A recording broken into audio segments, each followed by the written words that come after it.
मैं आईने के सामने खड़ा अपनी मजबूत और आकर्षक शख्सियत को खूब निखार रहा था। तभी अचानक मेरी माँ की चिंघाड़ती हुई आवाज मेरे कान के पर्दों से टकराई। ए लड़के, सुबह के 9 बज गए हैं। कब जाएगा काम पर? तुम्हारा मालिक कहीं तुम्हें निकाल ना दे। सिक्योरिटी ऑफिसर हो, कोई मॉडल नहीं जो अब तक आईने के सामने से हटने का नाम ही नहीं ले रहे हो।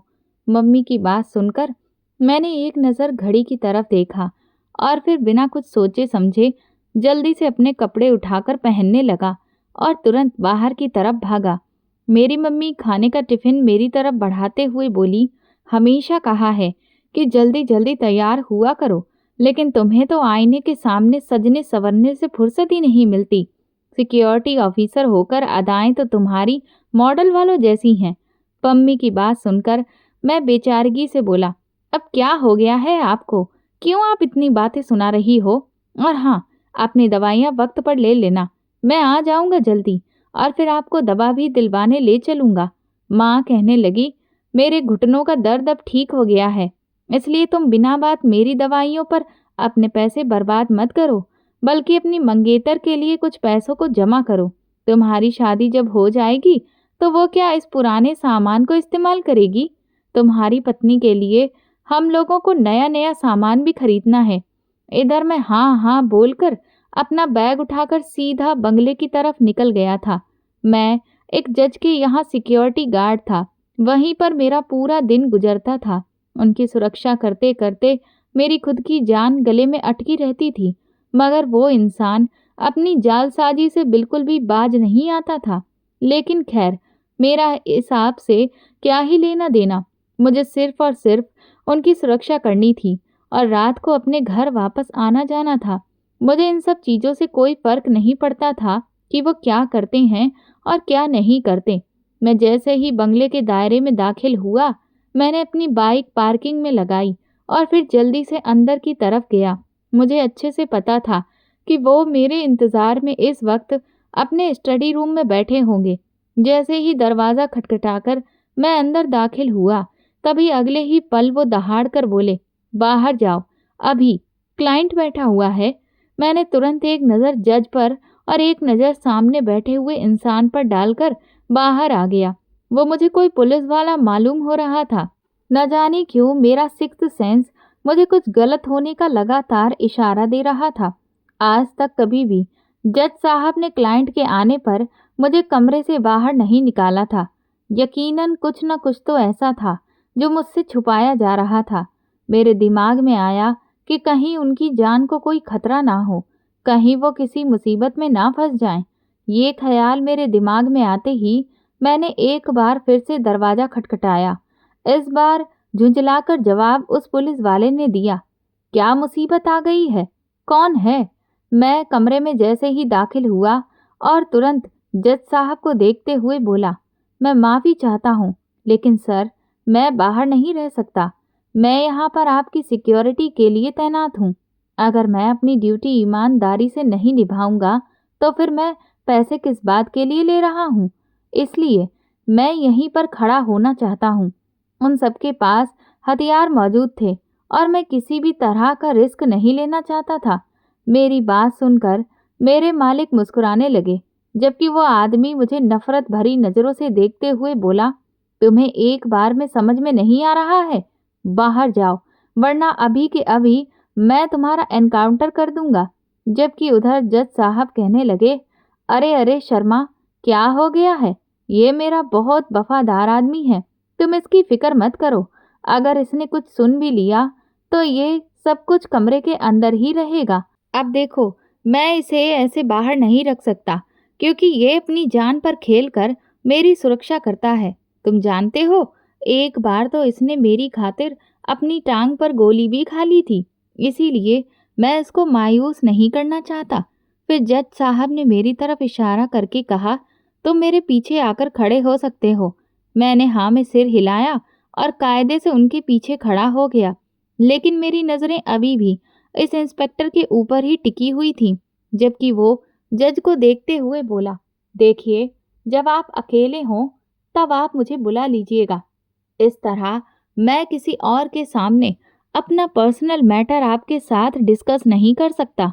जज साहब कहने लगे, ठीक है भाई, तुम्हारी मर्जी है, क्योंकि मैं किसी के मामले डिस्कस करता भी नहीं हूँ। मैं तो सिर्फ फैसला सुनाता हूँ, क्योंकि मैं कोई वकील नहीं हूँ, मैं तो जज हूँ। और अब तुम जा सकते हो। तभी अचानक ही वो इंस्पेक्टर अपनी जगह से खड़ा हुआ और मुझे बिना कुछ सोचे समझे एकदम से मेरी तरफ घूम कर आ गया। उसने अचानक मेरा गिरेबान पकड़कर मुझे दीवार से कसकर लगा दिया और फिर मेरी आंखों में देखते हुए बोला, आज तुमने मेरा वो काम रोका है जिसकी तुम्हें हर हाल में सजा जरूर मिलेगी। तुम देखना, तुम अपनी इस गलती पर एक वक्त के बाद बहुत पछताओगे। ये कहते कहते उसका हाथ मेरी जेब में जा रहा था। मैं हैरान होकर उसे देख रहा था, जबकि वो मुझे खामोश रहने का आंख से इशारा करके कुछ मेरी जेब में डालकर चला गया था। उसके जाने के बाद जज साहब जोर जोर से हंसने लगे और फिर मुझे देखते हुए बोले, तुम्हारी वफादारी ने आज मुझे बहुत ज्यादा खुश कर दिया है। यह आदमी मुझे सिर्फ परेशान ही कर रहा था और कुछ नहीं, और तुम उसकी फिक्र मत करो। वो गुस्से का थोड़ा तेज है और इसीलिए ऐसी हरकतें करता है। तुम मेरे बहुत ही काबिल सिक्योरिटी गार्ड हो। खैर, अभी तो मैं कपड़े बदलने जा रहा हूँ, फिर हम लोग कोर्ट चलते हैं। इसके अचानक आ जाने की वजह से आज मुझे बहुत देर हो गई है। ये कहते ही जज साहब खड़े हो गए और अपने बेडरूम की तरफ चले गए। उनके जाते ही मैंने तुरंत अपनी जेब में हाथ डाला। कुछ लम्हों के बाद उस आदमी की डाली हुई चीज मेरे हाथ में आ गई। वो एक पर्ची थी जिस पर कुछ लिखा हुआ था। मैंने तुरंत उसे पढ़ना शुरू कर दिया और अगले ही पल मेरी सांसें बहुत तेज हो गईं। मैंने तुरंत उस पर्ची को मरोड़कर वापस अपनी जेब में डाल लिया। मैं इतना ज्यादा परेशान हो गया था कि अपना सर पकड़कर वहीं पर बैठ गया। मेरा दिल और दिमाग बिल्कुल काम ही नहीं कर रहे थे। वो पर्ची कोई मामूली पर्ची नहीं थी। उसमें मेरी जिंदगी का एक ऐसा राज लिखा हुआ था जिसे मैं खुद से भी अब तक छुपाता आया था। मेरी आंखों में आंसू आ गए थे। मैं तुरंत अपनी जगह से खड़े होने की कोशिश करने लगा। बेशक मैं एक जज का सिक्योरिटी गार्ड था, मेरे पास पैसा भी था, हथियार भी था, लेकिन था तो आखिर मैं एक इंसान ही, एक गरीब बाप का बेटा, जिसे सारी जिंदगी मजदूरी करके पाल पोस कर मेरे बाप ने बड़ा किया गया था। और आज जब वो सुकून की जिंदगी गुजार रहे थे, तब मैं एक ऐसी हरकत कर चुका था कि अगर मेरी वो हरकत दुनिया के सामने आ जाती तो मुझे माफ़ी भी नहीं मिलती और साथ साथ मेरे बाप की इज्जत भी नीलाम कर दी जाती। मुझे घसीट कर तुरंत ही थाने में बंद कर दिया जाता। मैं काफ़ी देर तक ज़मीन पर ही फिर अपना सर पकड़कर बैठा रहा, क्योंकि मुझसे खड़ा हुआ ही नहीं जा रहा था। मैं सोचने लगा कि आखिर ये पुलिस इंस्पेक्टर मुझसे चाहता क्या था। मैं तो सिर्फ अपनी ड्यूटी ही निभा रहा था। कुछ देर तक मैं खामोशी से बैठा रहा कि तभी फिर अचानक दरवाज़ा बजा और दूसरा सिक्योरिटी गार्ड अंदर दाखिल हुआ। मैं तुरंत होश में आया और फिर वो मुझे देखते हुए बोला, क्या हुआ? कि तुम्हारी तबीयत खराब हो रही है? डॉक्टर को बुलाऊं? मैंने तुरंत इनकार में सिर हिलाया और उसे पानी की तरफ इशारा किया। टेबल पर रखे हुए पानी को उठाकर उसने मेरे हाथों में पकड़ा दिया। पानी पीने के बाद मेरी हालत थोड़ी सी ठीक हुई। वो मेरा कंधा थपथपाते हुए बोला, अगर ज़्यादा तबीयत खराब लग रही है तो तुम आज छुट्टी ले लो, सब साहब के साथ मैं चला जाऊंगा। मैंने मना कर दिया और उसको देखते हुए कहा, जज साहब तैयार होने गए हैं। तो वो तुरंत बोला, हाँ, वो अपने रूम में हैं और तुम्हें ही याद कर रहे हैं। उन्हें तुमसे कुछ बातें करनी है। मैं इसीलिए यहाँ तुम्हें बुलाने आया था। उसकी बात सुनकर मैंने गहरी सांस ली और खुद को संभालने की कोशिश की, लेकिन इस वक्त मुझे बहुत घबराहट हो रही थी। वो मुझे देखते हुए एक बार फिर से बोला, क्या हुआ है अजय? तुम्हारी तबीयत मुझे कुछ ठीक नहीं लग रही है। अगर ज़्यादा दिक्कत है तो कह तो रहा हूँ कि तुम अपने घर चले जाओ। मैंने फिर से इनकार कर दिया और उसको देखते हुए थोड़ा सा झुंझलाती हुई आवाज़ में कहा, दिक्कत क्या है तुम्हारे साथ? तुम मुझे सहारा देने की जगह लगातार घर भेजने की जल्दी में क्यों लगे हुए हो? कोई बात है क्या? तो वो मुझे देखते हुए बोला, कोई बात नहीं है, तुम्हारी मर्जी। मैं तो सिर्फ तुम्हारी फिक्र करते हुए ही बोल रहा था। जल्दी चलो। अपनी बंदूक सीधी की मैंने और फिर जज साहब के कमरे की तरफ चला गया। उस वक्त मेरे दिल की धड़कनें हद से ज्यादा तेज थीं और दिमाग में बार बार ख्याल आ रहा था कि अब हर हाल में मुझे तो उस पुलिस इंस्पेक्टर से मुलाकात करनी ही पड़ेगी, वरना कहीं मेरी जिंदगी मुसीबत में ना पड़ जाए। मैं दरवाजे पर दस्तक देकर अंदर दाखिल हुआ तो सामने ही जज साहब अपना कोट पहन रहे थे। वो मुझे देखते ही मुस्कुराए। पास आकर उन्होंने मेरे कंधे पर हाथ रखा और मेरी तरफ देखते हुए बोले, तुम मेरे बहुत वफादार आदमी हो। आज जिस तरह से तुमने मेरी सुरक्षा की है, मैं तुम्हें बता नहीं सकता कि मैं कितना खुश हूँ। वो आदमी यहाँ पर मुझे सोचने या समझाने के लिए नहीं आया था, बल्कि वो मुझे धमकाने के लिए आया था। मैं तुम्हें ये बताना नहीं चाहता था, लेकिन आज तुमने मेरा मान बढ़ा दिया है। खैर, आज तो मुझे कोर्ट में छोड़ने के बाद सीधा मेरी बेटी की यूनिवर्सिटी में चले जाना। वहां पर उसे कुछ लड़के परेशान कर रहे हैं। मेरी तरफ से तुम ही जाकर उन लोगों को संभाल लेना। पहले तो तुम उन्हें आराम से समझा देना। अगर फिर भी वो लोग बात नहीं मानते हैं तो फिर तुम आगे जानते हो कि तुम्हें क्या करना है। उनकी बात सुनकर मैंने कहा, सर, लेकिन ये सब ठीक नहीं है। ये सब गैर कानूनी है और आप खुद भी कानून का हिस्सा हैं। इसके बावजूद भी ये सब। मेरी बात सुनकर उन्होंने जोर से मेरा कंधा थपथपाया और मुझे देखकर बोले, उम्मीद करता हूँ कि मेरी बात एक बार में तुम्हारे दिमाग में बैठ जाएगी। और हाँ, एक बात हमेशा याद रखना, मैं अपने हर नौकर को नौकरी देने से पहले सिर्फ एक बात कहता हूँ कि अगर अपने मामले मेरे हवाले कर रहे हो तो मेरे मामले भी फिर तुम लोगों को संभालने ही पड़ेंगे। तो अगर ऐसा नहीं करना चाहते हो तो मत करो, लेकिन याद रखो, तुम्हारे भी कई सारे राज मेरे पास दफन हैं। इसीलिए कहता हूँ, ईमानदारी से अपनी ड्यूटी निभाओ। अब तुम यहाँ से जा सकते हो। मैं कुछ ही देर में तैयार होकर बाहर लॉन में आ जाऊंगा। उनकी बात सुनकर मेरे गले में फंदा जैसा बनने लगा था। मैंने तुरंत इस बात में सिर हिलाया और बाहर आ गया। मेरे दिल की धड़कनें अभी भी तेज थीं। आंखों के सामने बार बार मेरी बुजुर्ग माँ का चेहरा आ रहा था, जिन्होंने न जाने कितनी बार मुझे समझाया था कि ये जो तुम करने जा रहे हो ये ठीक नहीं है। तुमने अपनी जिंदगी को आसान नहीं, मुश्किल बना दिया है। तुम सिर्फ और सिर्फ अपनी जिंदगी में उलझ रहे हो। मगर मैंने उनकी एक भी बात नहीं सुनी थी। पैसा बनाने के चक्कर में मैंने खुद को एक ऐसे दलदल में फंसा लिया था जहां से सिर्फ मेरी लाश ही बाहर आ सकती थी। ये सब सोचते हुए मैं बाहर आकर लॉन के बेंच पर खामोशी से बैठ गया, जबकि मेरा साथी दिनेश मेरे बराबर में आकर बैठा और मेरे कंधे पर हाथ रखकर बोला, क्या हुआ है अजय, तुम इतने खामोश क्यों हो? मैंने एक नज़र उस पर डाली। वो मेन गेट का सिक्योरिटी गार्ड था। मैंने इनकार में सिर हिलाते हुए कहा कि यहाँ पर नौकरी करके मैंने बहुत बड़ी गलती की है। ये जज इंसान नहीं बल्कि एक शैतान है, जिसे सिर्फ और सिर्फ पैसा बनाने से ही मतलब है। मेरा बस नहीं चलता कि मैं इसको अपने हाथों से ही मार डालूं। तो वो मेरा कंधा एक बार फिर से थपथपाकर बोला, ऐसी सोच को अपने दिमाग तक ही सीमित रखना। यहाँ पर पेड़ पौधे, दरवाजे, दीवारें, इन सब के कान हैं।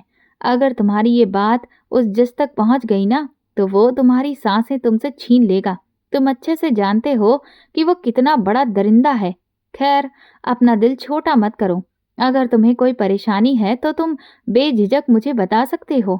मैं उसकी तरफ देखते हुए बोला, यार, क्या परेशानी बताऊं तुम्हें? जिंदगी में इतना उलझा दिया गया है कि अब कुछ भी अच्छा ही नहीं लगता है। बस एक ही भगवान से प्रार्थना है कि किसी तरह इस जज से मेरी जान छूट जाए। मुझे यहाँ पर नौकरी नहीं करनी है। बेशक मैं मानता हूँ कि पैसा बहुत अच्छा मिल रहा है, लेकिन जितनी तकलीफें हैं और मुश्किलें हैं वो मैं तुम्हें शब्दों में बयां नहीं कर सकता। मेरी बात सुनकर दिनेश मुस्कुराया और मुझे देखकर बोला, अजय, ये सब तुम्हारी गलतफहमी है। यहाँ पर मुसीबतें जरूर हैं, लेकिन हम सब अच्छे से जानते हैं कि अगर हम किसी भी मुसीबत में फंस जाएंगे तो यही जज फिर हमारी सुरक्षा भी करेगा। इसीलिए बेफिक्र रहो, तुम बिना बात परेशान मत हो। ऐसा सब सोचते रहोगे तो फिर कभी भी अपने काम में दिल नहीं लगा पाओगे। दिनेश की बात एक तरह से सही ही थी। 2 सालों से जिन तकलीफों से मुझे छुटकारा मिला था वो मैं शब्दों में बयां नहीं कर सकता। पैसों की मुसीबत, रहने की दिक्कत, सारी परेशानियां लगभग दूर हो गई थीं, सिर्फ इस वजह से क्योंकि मैं यहाँ पर काम कर रहा था। लेकिन जिस तरह के काम हमसे ये जज करवाने लगा था वो चीज़ें मुझे बहुत परेशान कर रही थी। एक ना एक दिन तो उसका काला धंधा लोगों के सामने आना ही था, और फिर उसके लोग भी इन सब कामों की वजह से ही लपेटे में आने वाले थे। मुझे बस यही सोच सोच कर हमेशा डर लगा रहता था, क्योंकि मेरे पीछे मेरी माँ थी, मेरी मंगेतर थी, मेरे पिता थे, मेरा एक छोटा भाई, शादीशुदा बहन और उसके बच्चे, मेरा पूरा अच्छा खासा परिवार था। और मैं इस तरह से इन सब चीज़ों में फंस नहीं सकता था। मेरी जिंदगी सिर्फ मेरी नहीं बल्कि कई लोगों से जुड़ी हुई थी। एक जिंदगी खराब होने से कई जिंदगियों पर असर पड़ सकता था। इसीलिए मैं अपने कदम बहुत ही संभाल संभाल कर रख रहा था। इस जज की सुरक्षा करना मेरी सबसे बड़ी जिम्मेदारी थी, लेकिन इसके गलत कामों में साथ देना मेरी लिस्ट में कहीं भी शामिल नहीं था। और यही बात मैं उसको समझा नहीं पा रहा था, क्योंकि मुझे डर था कि अगर मैंने उसको मना कर दिया या फिर उसके खिलाफ जाने की हिम्मत भी की, तो फिर वो मेरा राज इस दुनिया के सामने खोल कर रख देगा, और फिर तो मैं कहीं का भी नहीं रहूंगा।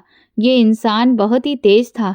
उसने हर नौकर को अपनी यहाँ कुछ इस तरह से अपनी नौकरी पर रखा था कि उनका कोई ना कोई पर्सनल राज उसके पास जरूर था, जिसकी मदद से वो उनसे किसी भी तरह का कोई भी काम करवा लेता था। और यही सारी चीजें अब हम सबकी कमजोरी बन गई थी। कुछ ही देर के बाद वो मेरे सामने से आता हुआ नजर आया। मैं और दिनेश तुरंत ही अलर्ट हो गए। वो सीधा मेन गेट की तरफ गया, जबकि मैं तुरंत उसके पीछे लपका था। नौकरानी ने मेरे हाथ में उसका बैग भी पकड़ा दिया था।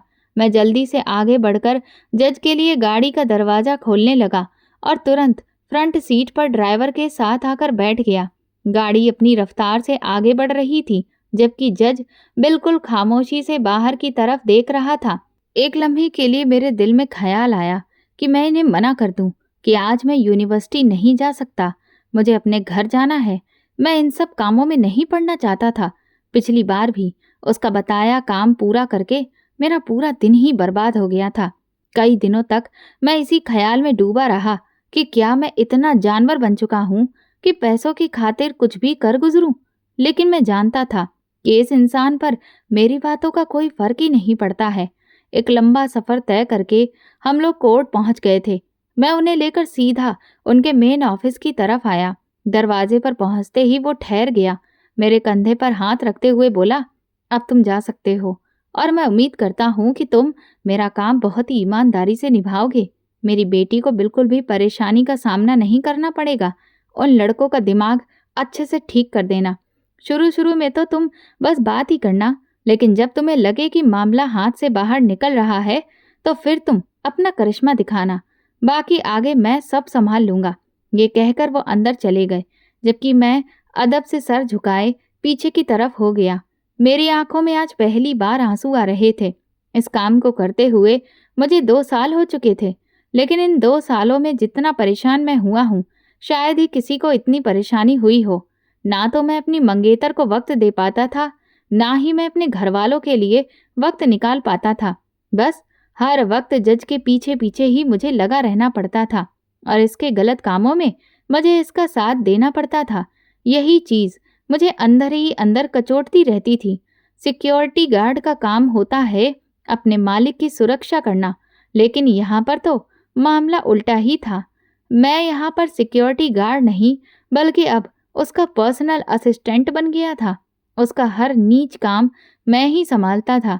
इस काम के लिए मुझे हालांकि वो अलग से पैसे जरूर देता था, मगर ये सब मुझे बिल्कुल भी अच्छा नहीं लगता था। एक अजीब सी बेचैनी मुझे हर वक्त अपने चारों ओर महसूस होती रहती थी, जो मैं किसी को बता भी नहीं सकता था, क्योंकि अगर मैं किसी से भी अपनी तकलीफ बयान करता तो फिर सामने वाला फिर मुझे ही असली मुजरिम समझता। फिर मैं वहां से सीधा कोर्ट से बाहर निकल आया। कोर्ट में आकर कोई भी इंसान बहुत ही ज्यादा उलझन से भरा हो जाता है, क्योंकि हर तरफ अजीब से कैदी चलते फिरते दिखाई देते रहते हैं। कई लोग रो रहे होते हैं, कई लोग बहुत परेशान होते हैं, कोई वकीलों के आगे हाथ जोड़ रहा होता है। ये सब देखकर लगता है कि जैसे मेरा दिल किसी ने मुट्ठी में भींच लिया हो। कोर्ट एक ऐसी जगह है जहां पर कोई भी नहीं जाना चाहता। मैं बाहर आया तो ड्राइवर ने तुरंत ही गाड़ी स्टार्ट की। उसे पहले से ही पता था कि अब हमें दूसरी जगह कहाँ पर जाना है। हम तुरंत ही जज की बेटी की यूनिवर्सिटी की तरफ बढ़ गए। ड्राइवर मुझे देखते हुए बोला, साहब का पुराना गार्ड भी उनके इसी तरह के पर्सनल कामों में मदद करता था। लेकिन हम सबको पता है कि साहब ने जितनी अहमियत तुम्हें दे रखी है ना, और किसी को अब तक नहीं दी। वो तुमसे बहुत प्यार करते हैं। लेकिन सच कहूँ तो कई बार तो हम सबको ऐसा लगता है कि एक दिन वो अपनी बेटी का रिश्ता ही कहीं तुम्हारे साथ तय न कर दें। मुझे उसकी ये बात सुनकर एकदम से झटका लगा। मैंने उसकी तरफ देखते हुए कहा, अपनी बकवास बंद करो और सिर्फ ड्राइविंग पर ध्यान दो। न जाने क्यों मेरा दिल अचानक से भारी होने लगा। मैंने तुरंत ही अपनी मंगेतर को फोन किया। मेरी पहली बैल पर ही उस मासूम लड़की ने तुरंत मेरा फोन रिसीव कर लिया। मैं कुछ कहता इससे पहले ही वो बोली, आप कहाँ पर हैं? आपको बिल्कुल भी मेरा ख्याल नहीं है। 2 दिन पहले भी मैंने आपसे कॉल पर बात करने की कोशिश की थी, लेकिन आपने ये कहकर कॉल काट दिया कि आप इस वक्त बहुत व्यस्त हैं। आपको पता है, मम्मी भी आपको बहुत याद कर रही थी। मैंने तुरंत तपाक से कहा, इस वक्त हम लोग अपनी बातें कर लें। मुझे किसी और की बातें नहीं करनी है। मैं अच्छे से जानता था कि मैं उसके साथ बहुत कड़वे तरीके से पेश आता हूँ, लेकिन मुझे कुछ वक्त ही मिलता था जिसमें मैं अपनी बातें उससे कह पाता था और उसकी कुछ बातें सुन लेता था। इस दौरान अगर वो कभी किसी तीसरे का जिक्र भी करती थी तो मुझे बहुत गुस्सा आ जाता था। वो मेरी बात सुनकर तुरंत बोली, अच्छा आप ये बताइए, आप कब आएंगे मुझसे मिलने के लिए, या फिर मैं ही आ जाऊं आपके घर मुलाकात के लिए? मुझे आपकी बहुत याद आ रही है। मैंने तुरंत गहरी सांस लेकर कहा, देखो मुझे अभी छुट्टी नहीं है। रात को 10 बजे तक तो मैं घर वापस ही जा पाता हूँ, और अगर तुम भी आओगी तो तुम्हें सिर्फ मम्मी ही घर पर मिलेंगी। मेरी मुलाकात तो तुमसे नहीं हो पाएगी। वो तुरंत बोली, तो फिर ठीक है, मैं 10 बजे तक आपका इंतजार कर लूंगी। मैंने तुरंत कहा, नहीं, इतनी देर रात तक घर से बाहर रहना सुरक्षित नहीं होता है। और हाँ, तुम्हें कहीं भी आने जाने की कोई ज़रूरत नहीं है। घर में रहा करो और खुद को सुरक्षित रखा करो। और अगर कहीं जाती भी हो ना, तो अपने भाई या पापा के साथ जाया करो। अकेले तुम कहीं भी नहीं जाओगी, भले ही तुम इसे मेरा आदेश समझो। वो तुरंत ही रोमांटिक अंदाज में बोली कि सरकार, आपका हुक्म सर आंखों पर, मगर कम से कम मुझसे मिल तो लीजिए। मैं आपसे बहुत प्यार करती हूँ। उसकी ये बात सुनकर मेरे दिल में अजीब सी ऐंठन होने लगी, क्योंकि वो एक ऐसे इंसान से प्यार करती थी जिसे तो जीने का ढंग ही नहीं आता था, जिसे ये भी नहीं पता था कि उसकी न जाने कौन सी रात आखिरी हो और कौन सी सुबह कभी उसके लिए ना आए। उसे तो सिर्फ और सिर्फ अपनी जिंदगी ही काटनी है। फिर मैंने उसे अपना ख्याल रखने का कहकर फोन काट दिया। पता नहीं क्यों, लेकिन कुछ दिनों से ही ये नौकरी मुझे अपने लिए अब ठीक नहीं लग रही थी। मेरी शादी के दिन भी करीब आ रहे थे और मुझे बहुत बेचैनी होने लगी थी। शादी के बाद एक लड़की की पूरी जिंदगी मुझसे जुड़ने वाली थी। मेरा नाम उसके नाम के आगे लगने वाला था। उसके जरिए मेरा परिवार बढ़ने वाला था। मेरे बच्चे होने थे। ये बातें मुझे बहुत अजीब उलझन में डाल देती थीं कि शादी के बाद अगर मेरे बच्चे हो गए और मैं कहीं मर गया तो मेरी बीवी बच्चों का फिर मेरे बाद क्या होगा? कौन मेरी पत्नी को संभालेगा? कौन मेरे बच्चों की देखभाल करेगा? आज के जमाने में तो लोग जिंदा लोगों तक का ख्याल नहीं करते। मैं तो फिर मर चुका होऊंगा, मेरा ख्याल कौन करेगा? गहरी सांस लेकर मैंने अपने तमाम ख्यालों को झटक दिया, क्योंकि मुझे पता था कि अगर मैं इन ख्यालों के बारे में सोचता ही रहूंगा तो मैं और ज़्यादा तकलीफ से गुजरूंगा। इसीलिए मैंने अपना ध्यान रास्ते पर लगा लिया। कुछ ही देर में हम यूनिवर्सिटी के अंदर दाखिल हो गए। मैं एक जज का सिक्योरिटी गार्ड था, इसीलिए मुझे अंदर जाने से नहीं रोका गया, वरना ज़्यादातर लोगों को एक कार्ड दिखाया जाता है, उसके बाद ही उन लोगों को अंदर एंट्री मिलती है। गाड़ी पार्किंग एरिया में पार्क करवा कर मैं पैदल ही मैडम के डिपार्टमेंट की तरफ बढ़ा। साथ ही उन्हें कॉल भी कर दिया, जिस पर उन्होंने मुझे दरवाजे पर ही रुकने के लिए कहा था। लेकिन फिर भी मैं उनके डिपार्टमेंट की तरफ चला गया ताकि जल्दी से इस मामले को निपटाकर मैं घर जा सकूं। अभी मैं उनके क्लास में दाखिल होता कि तभी अचानक किसी ने मेरे कंधे पर हाथ रखा। पलट कर देखा तो सामने जज साहब की बेटी ही खड़ी हुई थी। उनका नाम जानवी था। वो देखने में बेहद खूबसूरत और काफ़ी घमंडी थी, मगर न जाने क्यों वो लड़की मेरे साथ बहुत अच्छा व्यवहार करती थी। वो मुझे देखते हुए बोली, अजय, मैंने कहा था ना कि तुम दरवाजे पर रुक जाओ, फिर लोग तरह तरह की बातें बनाते हैं। अच्छा, चलो अब तुम मेरे साथ गार्डन में चलो, मैं तुम्हें वहीं पर उन लड़कों से मिलवा देती हूँ। पापा से मैंने कहा था कि बाहर ही बाहर इन सारी मामलों को निपटा देना, लेकिन बिना वजह उन्होंने तुम्हें यहाँ पर भेज दिया। वो मेरा हाथ पकड़कर अचानक बाहर की तरफ बढ़ी।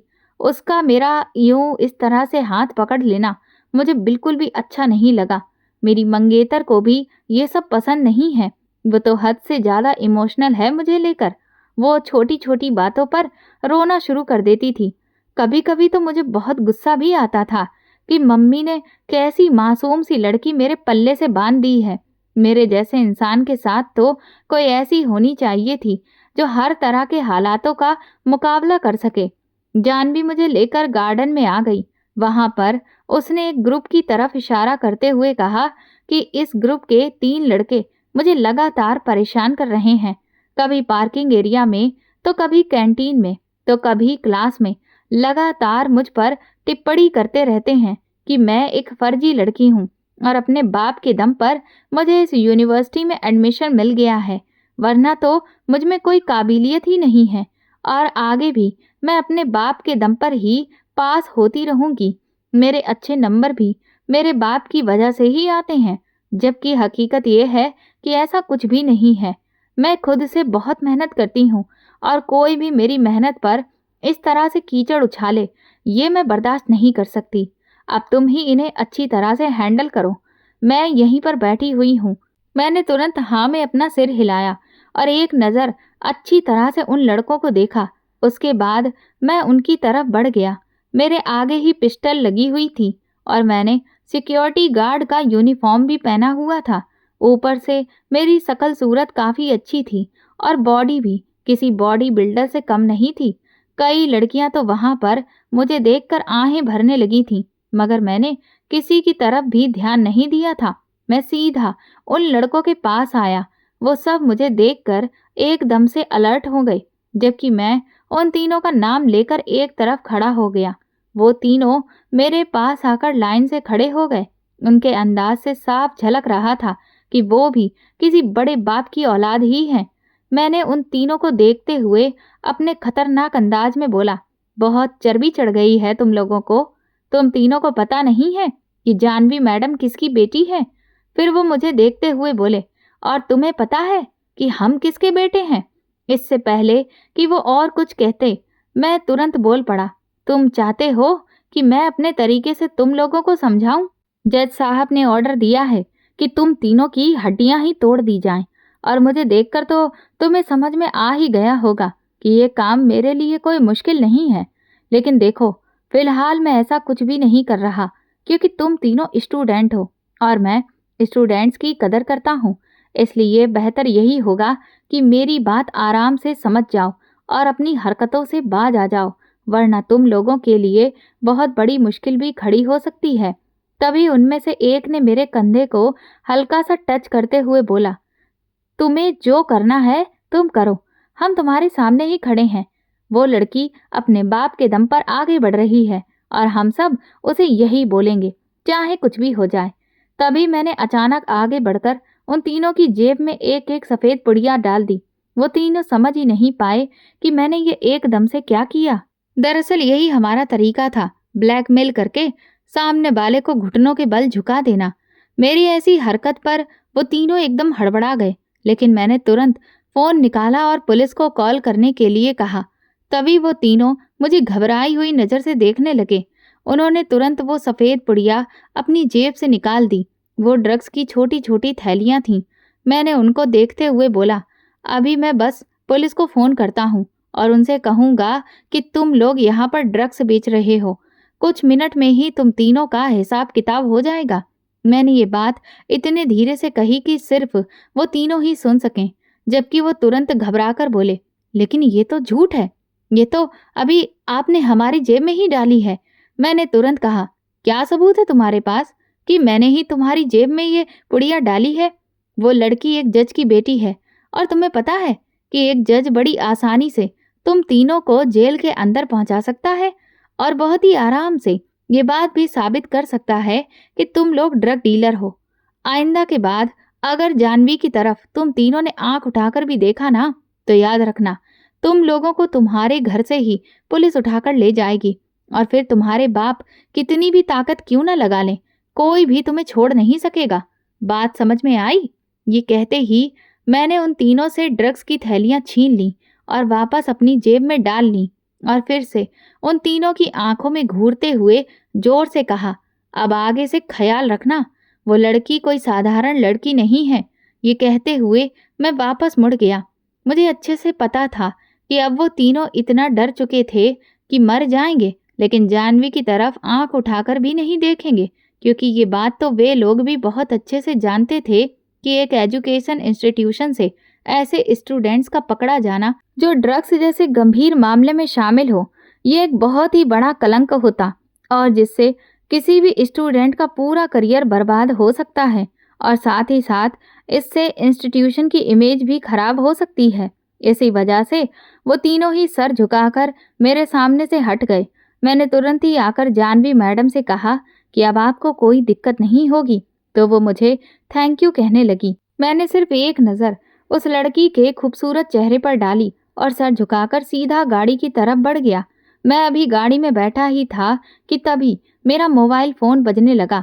सामने एक अनजान नंबर चमक रहा था। ये मेरा ही प्राइवेट नंबर था। मैंने कुछ सोचकर फ़ोन रिसीव कर लिया। दूसरी तरफ से जो बात कही गई वो सुनकर कुछ लम्हों के लिए मैं कुछ बोल ही नहीं पाया, क्योंकि मेरे साथ में ड्राइवर था और दूसरी तरफ कोई और नहीं बल्कि वो इंस्पेक्टर साहब ही थे जिनसे सुबह मेरी मुलाकात हुई थी। वो मुझे एक रेस्टोरेंट में मिलने के लिए बोल रहे थे। फिलहाल तो मैंने उन्हें मना कर दिया, क्योंकि अभी मैं किसी से भी नहीं मिल सकता था। अगर मैं इस वक्त उनसे मिल लेता तो बेवजह किसी न किसी की नज़र में आ जाता और उस इंसान से मिलते हुए मुझे बहुत डर भी लग रहा था, क्योंकि उसके पास मेरा एक पर्सनल राज था और एक पुलिस इंस्पेक्टर के पास आपका राज होना मतलब आपकी सबसे बड़ी कमजोरी। मैंने फिर इस बात को घुमा फिराकर ख़त्म कर दिया, क्योंकि उससे मिलना खतरनाक था। हम सीधा कोर्ट आ गए और वहां पहुंचते ही मुझे पता चला कि जज साहब तो घर के लिए निकल गए हैं, क्योंकि उनके वहां कुछ ज़रूरी मीटिंग्स हैं जिनको अटेंड करना बहुत ज़रूरी था। मैं सीधा ड्राइवर के साथ जज साहब के बंगले की तरफ निकल गया, क्योंकि वहां पर भी उनकी जान को खतरा रहता था। हालांकि वहां सिक्योरिटी काफ़ी टाइट थी। घर पहुंचते ही मैं जज साहब के ऑफिस की तरफ बढ़ा, जो कि बंगले में ही मौजूद था। मैंने देखा कि दरवाज़ा हल्का सा खुला हुआ था। मैं तुरंत सर झुकाकर अंदर दाखिल हो गया तो देखा कि उनके सामने एक बूढ़ी औरत बैठी हुई थी, जो लगातार रोए चली जा रही थी और वो बड़े ही घमंड भरी नज़र से उस औरत को देखते हुए बोले, देखो, मेरा दिमाग खराब करने की कोई ज़रूरत नहीं है।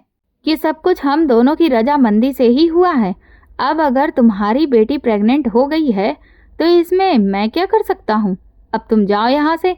लेकिन वो बेचारी औरत जज को देखते हुए बोली, मेरी बेटी अभी सिर्फ 22 साल की है। तुमने उसकी ज़िंदगी बर्बाद कर दी है। अब उसकी शादी की उम्र है। तुमने उसे पैसों के लालच में इस तरह से उलझा दिया कि वो अपना अच्छा बुरा सब कुछ भूल गई और तुम्हारे साथ रिश्ता रखने पर मजबूर हो गई। तुम मेरी बेटी के साथ ऐसा नहीं कर सकते। जज कहने लगा, तो बताओ अब मैं क्या करूं? जो होना था वो तो हो चुका है। तुम चुपचाप डॉक्टर के पास जाओ और अपनी बेटी के बच्चे को ख़त्म करवा दो। वो औरत कहने लगी कि मैं डॉक्टर के पास गई थी। उसने मुझे साफ कहा कि अगर आपने इस बच्चे को ख़त्म करने की कोशिश की तो आपकी बेटी की ज़िंदगी भी खतरे में आ सकती है। इसीलिए मैं ऐसा नहीं करवा सकती। मैं तो अब हर तरफ से मजबूर हो चुकी हूँ। वो जज कहने लगा, देखो, ऐसा है, मेरा दिमाग खराब करने की ज़रूरत नहीं है। तुम्हारी बेटी को मैंने पैसे दिए हैं, इसीलिए मेरे वक्त को खराब करने की कोशिश मत करो। 2.5 महीने के बाद तुम यहाँ पर आ रही हो और मुझसे कहती हो कि तुम्हारी बेटी प्रेग्नेंट है। मैं कैसे भरोसा कर लूँ कि वो गंदगी मेरी ही है? ये सुनते ही मेरे रोंगटे खड़े हो गए थे। वो बूढ़ी औरत उस जज के पैरों में गिरते हुए बोली, मैं आपसे भीख मांगती हूँ, ऐसी बातें मत करिए, मुझ पर रहम खाइए। लेकिन जज ने अपनी लात से धक्का मारते हुए उसे पीछे हटा दिया तो वो कहने लगी, ऐसा काम मत करो कि तुम कभी खुद से भी नजर ना मिला पाओ। भगवान के लिए मैं तुम्हारे आगे हाथ जोड़ती हूँ, मुझ पर ऐसा जुल्म मत करो। तभी वो जज चिल्लाकर बोला, अब तुम यहाँ से जा रही हो या फिर मैं अपने सिक्योरिटी गार्ड से तुम्हें धक्के मरवा कर बाहर निकलवा दूं। दफा हो जाओ मेरी नज़रों से। कहीं ऐसा ना हो कि मेरा दिमाग खराब हो और एक झूठे मुकदमे में फंसाकर तुम्हें और तुम्हारी बेटी को मैं जेल में बंद करवा दूं।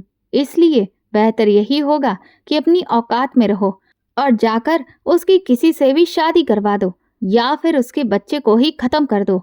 मेरा इस सब से कोई लेना देना नहीं है। मेरी सिर्फ एक बेटी है जिसके साथ मैं बहुत खुश हूँ। ये कहते ही वो जज अपनी जगह से खड़ा हुआ और एक नज़र मुझ पर डालकर बोला, इस औरत को निकाल देना और अगर ये ज़्यादा हंगामा करे तो 2-3 थप्पड़ भी रख देना। ये कहते ही वो अपने कमरे की तरफ आराम से चला गया, जबकि वो बेचारी औरत सर झुकाए लगातार रोए चली जा रही थी।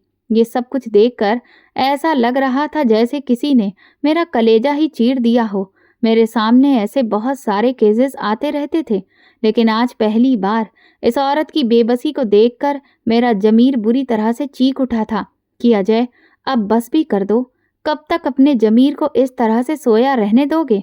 कभी तो बुराई के खिलाफ आवाज उठाओ। सामने बैठी हुई ये औरत भी एक इंसान है। अगर तुम एक इंसान का साथ नहीं दोगे तो तुम भी इंसान कहलाने के लायक नहीं हो। तुम्हें तो मर जाना चाहिए। मैं तुरंत उस औरत की तरफ बढ़ा और उसके कंधे पर हाथ रखते हुए बोला, आप उनकी बेटी से एक बार मुलाकात करके देखिए। मुझे पूरा भरोसा है कि वो आपका साथ जरूर देंगी। जानवी मैडम एक बहुत ही अच्छी लड़की हैं। मैंने तुरंत ही जानवी का नंबर उस औरत को पकड़ा दिया और उसके कंधे पर हाथ रखकर कहा, मुझे भरोसा है कि आपको बहुत जल्दी इंसाफ मिलेगा और आपकी बेटी के साथ भी न्याय होगा। फिलहाल अपनी जुबान बंद रखिएगा और किसी को भी पता नहीं चलने देना कि ये नंबर मैंने आपको दिया है। जानवी मैडम से जवाब मिले तो एक अजनबी बनकर ही मिलना। मेरी बात सुनकर उसने मेरे सर पर हाथ रखा और मुझे देखते हुए आशीर्वाद दिया, भगवान हमेशा तुम्हारा भला करे। तुमने आज एक बूढ़ी औरत का बहुत साथ दिया है। मैं तुम्हारे लिए प्रार्थना करूंगी तुम्हारी हर मुश्किल दूर हो जाए और इस दरिंदे को ऐसी सजा मिलेगी जो सुनकर उसकी रूह कांप उठे। ये कहते ही वो औरत अपनी जगह से खड़ी हो गई और मेरी आंखों के सामने चली गई। कुछ लम्हों के लिए मैं खामोशी से अपनी जगह पर खड़ा रहा और फिर मोबाइल निकालकर मैंने उस पुलिस इंस्पेक्टर को कॉल की।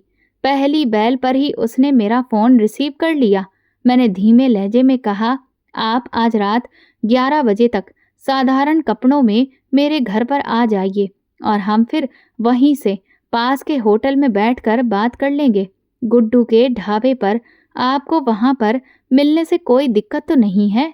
वो तुरंत बोला, नहीं, मुझे कोई दिक्कत नहीं है, मैं आ जाऊंगा, तुम बेफिक्र रहो। मेरे लिए तुमसे मिलना इस वक्त बहुत जरूरी हो गया है। मैंने जी बोलकर तुरंत फ़ोन काट दिया। अगर अब भी मैं खामोश रहता और इस आदमी के काले धंधे देखता रहता तो ये मेरी इंसानियत पर कलंक होता। मुझे सिर्फ एक उम्मीद थी कि ये पुलिस ऑफिसर ही मेरी मदद कर सकता है। उसके पास मेरा एक पर्सनल राज था और अब मुझे उसके साथ एक डील करनी थी। इस डील के नतीजे में बहुत सारी मुश्किलों के हल भी निकल सकते थे। सब कुछ हमने पहले ही तय कर दिया था। 9:30 बजे के आसपास मैं छुट्टी लेकर अपने घर की तरफ चला गया। हालांकि आज मैंने सोचा था कि मैं अपनी माँ को दवा दिलवाने के लिए ले जाऊंगा, लेकिन अब हालात इतने ज़्यादा मुश्किल हो गए थे कि मैं दवा लेने का प्लान अगले दिन पर डाल दिया। जब मैं घर पहुंचा तो खाना खाकर थोड़ी देर के लिए अपने कमरे में जाकर लेट गया। एक बार मेरी माँ मेरे पास आई कि चलो दवा ले आते हैं, मगर मैंने फिलहाल उन्हें मना कर दिया। वह हैरान हुई क्योंकि मैंने कभी भी ऐसा नहीं करता था। उनकी दवा के मामले में मैं हद से ज़्यादा जज्बाती था क्योंकि उनकी सेहत मेरे लिए सबसे ज़्यादा ज़रूरी थी। धीरे धीरे वक्त गुजरता रहा। ठीक 11 बजे इंस्पेक्टर का मेरे पास कॉल आ गया कि वो घर के बाहर ही खड़ा हुआ है।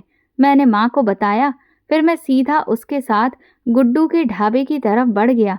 कुछ देर तक हम दोनों के बीच खामोशी छाई रही और फिर उसने मुझे देखकर धीरे से बोलना शुरू किया कि वो जज के पीछे कई सालों से था। उसने बिना वजह उसके भाई को झूठा फंसाकर जेल भिजवा दिया था, उस पर झूठी रिश्वत का केस डाला। हालांकि उसका भाई बेकसूर था और बहुत ही ईमानदार पुलिस ऑफिसर था, और इसी वजह से वो ये बदनामी बर्दाश्त नहीं कर पाया और उसने जेल में ही मौत को गले से लगा लिया, जबकि उसे इतनी कोई ज्यादा सजा भी नहीं हुई थी। लेकिन फिर भी वो अपनी ईमानदारी पर यह धब्बा बर्दाश्त नहीं कर पाया। इस वजह से ही ये पुलिस इंस्पेक्टर अब जज के पीछे था। मेरे पास उसके खिलाफ काफी सारे सबूत थे। मुझे ये तो समझ नहीं आ रहा था कि अब मेरी आंखें क्यों खुली हैं। शायद मेरे ज़मीर का बोझ था या फिर मेरे अपनों का प्यार। मैं अब नौकरी में और ज़्यादा आगे नहीं बढ़ना चाहता था। मैंने धीरे धीरे जज के खिलाफ हर एक सबूत उसके सामने रख दिए। मेरे पास उसकी कुछ ऐसी फाइलें थीं जो करप्शन से भरी पड़ी थीं, जिन पर उसने मोटी रकम लेकर केस तक दबा दिए थे। इसके अलावा कुछ ऐसी रिकॉर्डिंग्स भी थीं जो मैंने अपने आप को सुरक्षित रखने के लिए अपने मोबाइल में रखी हुई थीं। उन रिकॉर्डिंग्स में कई चीज़ें थीं, जैसे कभी किसी का कत्ल करवाना या फिर किसी हत्यारे को बेगुनाह साबित करके रिहाई दिलवा देना। इस तरह के काम वो जज अक्सर मुझसे ही करवाता था। कुछ काम बहुत अंदरूनी होते थे, जैसे कि फाइल आगे पीछे करना, कोई खास खबर किसी तक पहुंचाना, जासूसी करना। ये सारे काम मेरे कंधों पर ही डाले जाते थे। ये सारे सबूत देने के बाद उस पुलिस ऑफिसर ने मुझे सिर्फ इतना कहा, ऐसे इंसान को कभी खत्म नहीं किया जा सकता। ये बहुत बड़ा जज है जिसके लिए ये सारी चीजें बहुत आसान हैं, लेकिन अब तुम्हें इस समय मेरा साथ देना होगा। मैंने भी उस पुलिस ऑफिसर से हाथ मिला लिया और मेरा जो पर्सनल राज उसके पास था वो ये था कि मैं एक बार एक एक्सीडेंट कर चुका था जिसमें एक आदमी की दोनों टांगें चली गई थी, जिसके बाद मुझ पर काफी बड़ा केस हुआ। मगर फिर इसी जज ने मुझे रिहाई दिला दी थी और बदले में नौकरी भी ऑफर की थी। यही वजह थी कि मैं मजबूर था और मेरा ये राज अब उस पुलिस इंस्पेक्टर के पास मौजूद था। इसीलिए वो मुझे मजबूर कर रहा था। लेकिन आज सच कहूँ तो मैं मजबूर होकर ये सब नहीं कर रहा था, बल्कि मैं खुशी खुशी उसका साथ दे रहा था। अगला दिन पूरी तरह से हमारा अपनी प्लानिंग को सोचने में ही निकल गया। दरअसल हम दोनों ने मिलकर एक प्लान बनाया कि अगर इस जैसे इंसान को खत्म करना है तो अब हमें भी अपने हाथों को गंदा करना ही पड़ेगा। जज साहब का जन्मदिन आ रहा था और इसीलिए बंगले में जोर शोर से तैयारियां की जा रही थीं। कई जगह पर लाइट्स का काम भी किया जा रहा था। अभी जन्मदिन को आने में एक हफ्ता बाकी था, लेकिन पार्टी काफी बड़ी होनी थी, इसीलिए तैयारी एक हफ्ते पहले ही शुरू कर दी गई। शाम के वक्त रोज जज साहब स्विमिंग पूल में स्विमिंग करते थे और मैंने इसी मौके का फायदा उठाते हुए वहां पर जो बिजली के तार पड़े थे उनमें से कुछ तार किनारे से स्विमिंग पूल में छोड़ दिए और बस फिर अगले ही दिन अखबारों में सब तरफ सनसनी फैल गई कि विजयकांत मिश्रा हाई कोर्ट के काबिल जज स्विमिंग पूल में करंट लगने से मर गए। सभी ने इस मौत को हादसा समझा कि पार्टी की तैयारियां हो रही थी जिसमें लापरवाही हुई और ऐसा हादसा हो गया। ये खबर हर न्यूज़ चैनल, हर अखबार, सब तरफ छाई थी। मैंने ये काम इस तरह से किया था कि किसी को भी कानो कान खबर नहीं हुई। वो जज अपने कर्मों की सजा पा चुका था। अब मुझे बस जानवी के लिए बहुत अफसोस था, क्योंकि वो लड़की अपनी जिंदगी बहुत ही कायदे से जीती थी। वो उसूल पसंद थी, लेकिन कहते हैं ना कि बुराई का अंजाम तो बुराई से ही खत्म किया जाता है। अच्छाई कितनी ही इन बुरे लोगों के साथ कर लो, लेकिन वो कभी सही रास्ते पर नहीं आते हैं। जानवी ने एक बेटी होने का फर्ज जरूर निभाया। उसने सारे रीति रिवाज अदा किए और फिर वो लड़की जो जज साहब की वजह से प्रेग्नेंट हुई थी, उसकी जिम्मेदारी भी जानवी ने अपने सर ले ली और उसका सारा खर्च अपने कंधों पर लिया। फिलहाल मैं जानवी का सिक्योरिटी गार्ड के तौर पर तैनात हूँ। मैं पूरे वक्त उसके साथ रहता हूँ। मुझे कभी कभी लगता है कि वो मुझे पसंद करती है, लेकिन मैंने कभी भी अपने कदम उसकी तरफ नहीं बढ़ाऊंगा, क्योंकि मैं अपनी मंगेतर के साथ ही खुश हूँ। कुछ ही दिन मेरी शादी में भी अभी बाकी रह गए हैं। कई बार मुझे डर भी लगता है कि मुझे ये नौकरी छोड़ देनी चाहिए, क्योंकि अगर जानवी को गलती से भी ये पता चल गया कि उसके बाप का कातिल मैं ही हूँ तो वो मुझे जिंदा नहीं छोड़ेगी। लेकिन फिर भी दिल के किसी कोने में मैं खुश हूँ, क्योंकि मैंने एक ऐसी गंदगी को अपने देश से मिटाया है जिसका इस दुनिया से जाना बहुत जरूरी हो गया था। मैं लोगों से यही कहना चाहता हूँ कि अपने जीवन में ईमानदारी को शामिल करिए। जुल्म को देखते हुए भी खामोश रहना पाप का भागीदार बनना होता है। हमें कभी गलत का साथ नहीं देना चाहिए, हमेशा सच के साथ खड़े रहना चाहिए। तो दोस्तों, अगर आपको हमारी ये कहानी पसंद आई हो तो प्लीज़ कमेंट करके ज़रूर बताएं। इस वीडियो को लाइक करें और ज़्यादा से ज़्यादा शेयर करें। अगर आप मेरे चैनल पर नए हैं तो सब्सक्राइब ज़रूर करें और नोटिफिकेशन बेल दबा दें ताकि अगली अपडेट सबसे पहले आपको मिले। धन्यवाद।